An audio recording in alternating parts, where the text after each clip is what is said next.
فوج کا پاکستان کے اندر کیا اس کی اہمیت ہے؟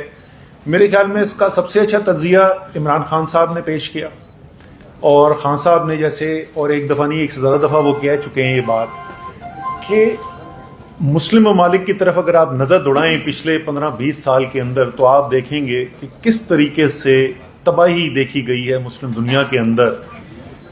اور خان صاحب نے ایک سے زیادہ دفعہ کہا ہے کہ اگر وہ نہ پاکستان میں ایک ڈسپلنڈ اور طاقتور فوج ہوتی تو شاید ہمیں بھی ویسے ہی حالات دیکھنے کو ملتے جیسے شام کے نظر آئے، جیسے عراق کے نظر آئے. اسی کے ساتھ ساتھ خان صاحب نے یہ بھی کہا کہ مجھ سے زیادہ پاکستان کو میرے فوج کی ضرورت ہے، بحیثیت وزیر اعظم کہا تھا یہی کنونشن سیکٹر میں. تو ایک خاص فوج کی اہمیت ہے پاکستان کے اندر، اور ظاہر ہے فوج کی طاقت جو ہے صرف اس کی بندوقوں سے نہیں ہوتی. فوج کی طاقت جو ہے وہ جب قوم پیچھے کھڑی ہوتی ہے تو فوج کی طاقت بنتی ہے.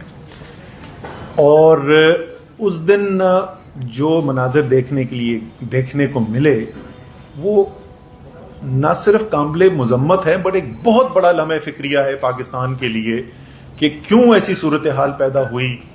اور ظاہر ہے اس سے جو پیغام گیا ملک کے باہر وہ بھی انتہائی تشویشناک پیغام ہے.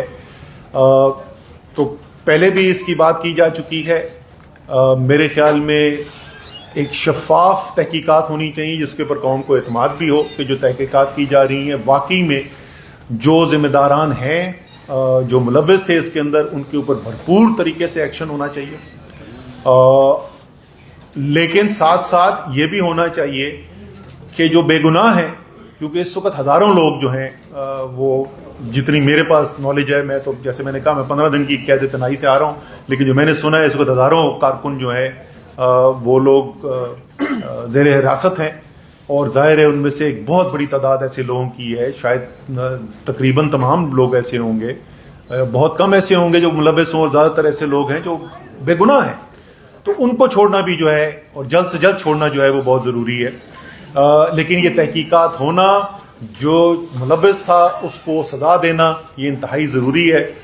میرے لیے ذاتی طور پہ اس لیے بھی وہ اس دن کے مناظر ذرا زیادہ کیا کہنا چاہیے تشویشناک تھے یا دل کو میرے زیادہ لگے، کیونکہ یہ میں پہلے بھی بات کر چکا ہوں. آپ مجھ سے آج کوئی ایسی بات نہیں سنیں گے جو آپ پہلے نہیں سن چکے ہیں، سوائے میرے خیال میں آخر میں تھوڑی سی میں بات کروں گا. باقی میرا تجزیہ جو ہے وہ کوئی بھی ایسی چیز نہیں ہے جو آپ پہلے نہیں سن چکے. مجھے یاد ہے میں نے 2017 میں نیشنل اسمبلی کے اندر، قومی اسمبلی میں کھڑے ہو کے تقریر کی تھی جس میں میں نے 10 نام لیے تھے، اور میں نے کہا یہ نام کون ہے، آپ نے شاید سنے ہوئے نہ ہو. اور وہ 10 لوگوں کے نام تھے، 10 شہیدوں کے نام تھے جو اس سے پچھلے چند ہفتوں کے اندر شہید ہوئے تھے. اور جیسا میں نے اس دن کہا تھا اور آج پھر کہہ رہا ہوں، آپ کا اور میرا دفاع کرتے ہوئے، تو فوج جو ہے وہ صرف ان 2-3 بڑے جرنیلوں کا نام نہیں ہوتا جن کے نام ٹیلی ویژن کے ٹاک شوز کے اندر لیے جاتے ہیں یا جن کی پریس کانفرنسز کے اندر بات کی جاتی ہے. فوج لاکھوں لوگوں پر مشتمل ہے جو اپنی زندگی داؤ پہ لگاتے ہیں اپنے ملک کی حفاظت کے لیے، آپ کی اور میری حفاظت کے لیے. اور جیسے میں نے کہا میرے لیے ذاتی طور پہ اس لیے تکلیف دہ تھا، میرا 3 نسلوں سے فوج سے تعلق ہے، یہ بات بھی پہلے سے مشہور ہے. اور مجھے بڑا فخر ہے اس بات کا کہ کوئی 1965 کے بعد سے کہ جنگ سے لے کے اگر آپ وار اینڈ ٹیرر تک اٹھا کے دیکھ لیں، کوئی بھی ایسی صورتحال نہیں ہوئی جہاں میرے خاندان کا، میرے والد، میرے بھائی، میرے بھتیجے، وہ انہوں نے اپنی زندگی داؤ پہ نہ لگائی ہو ملک کے دفاع کے لیے. سو اس لیے جو بھی تعلق رکھتا ہے، جو بھی اہمیت کو سمجھتا ہے، اس سب کے لیے وہ تکلیف دہ مناظر تھے. تو ایک تو یہ 9 مئی کے بارے میں یہ ضرور اپنے کہنا چاہتا تھا، اور میرے خیال میں تقریباً تمام قوم کے ساتھ جو ہے یہی اظہار خیال کیا گیا ہے. تو یہ کوئی بڑی یونیک بات میں نے نہیں کی ہے. لیکن اس کے ساتھ ساتھ صرف 9 مئی نہیں ہے، ہماری قوم اس وقت کدھر کھڑی ہوئی ہے، کہاں پہ ہم ملک کو لے کر آ گئے ہیں. میں ملک کو دیکھ رہا تھا، تجزیہ کر رہا تھا، جیل میں بیٹھ کے ٹائم بہت ہوتا ہے سوچنے کا. تو میں نے کہا 5 بڑے سٹیک ہولڈرز ہیں اس وقت پاکستان کے اندر. پاکستان کی عدلیہ، اعلیٰ عدلیہ میں تقسیم ہوا ہے، سارا پاکستان دیکھ رہا ہے کہ عدلیہ تقسیم ہے. عدلیہ فیصلے کرتی ہے، عمل درآمد نہیں ہوتا.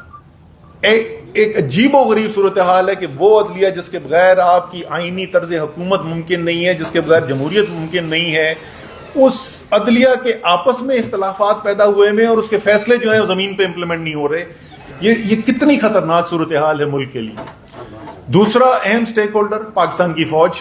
ابھی میں تفصیل سے بات کر چکا ہوں مئی 9 کو کیا ہوا اور کیا وہاں پہ صورتحال پیدا ہوئی بھی ہے. تیسرا بڑا سٹیک ہولڈر پاکستان تحریک انصاف. میری ذاتی رائے کے اندر پاکستان کی سب سے بڑی سیاسی پارٹی، واحد قومی پارٹی. ہزاروں ورکر جو ہیں اس وقت جیل میں پڑے ہوئے ہیں، بیشتر قیادت جو ہے وہ جیل کے اندر ہے. سب سے بڑی تحریک